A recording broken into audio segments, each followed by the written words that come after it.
today we're going to have a go at making a little raft that we can float down the river here.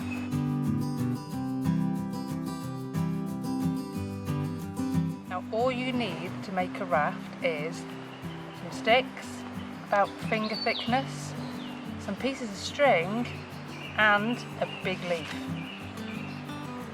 Okay, so we've started off our raft and so far we've got one stick and a piece of string tied to one end. And now I'm going to tie a piece of string to this end. You don't need any fancy knots, just as if you were tying your shoelace. Wrap that round and then again, cross the ends over each other, wrap it through and tie that knot. And we're going to pick up the next stick. Charlie, can you pass the next one? Lay it on top of that one and I'm going to tie a knot again. And at this end. And then the next stick. There. Watch, try and keep them in a line.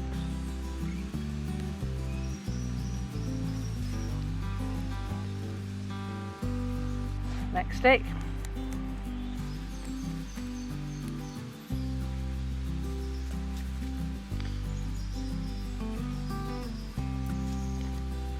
We are using a natural twine here so that if it isn't going down the stream and we don't get it back, we've not added anything man-made to the stream. Some wools and some yarns are acrylic and man-made, so it wouldn't be quite so good to let it go. So you can have that, and we can trim off these ends, but then you want one more for a raft, a mast, sorry, and we can just poke that through like that, and then the leaf is going to create our sail. We have got rather a ginormous leaf here, but we're just going to thread it through again. Maybe we can poke the stem down there as well.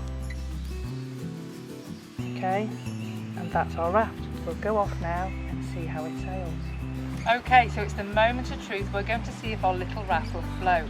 I'm going to put it on the water here. Charlie's going to catch it down there because we don't want it floating off downstream. Here we go.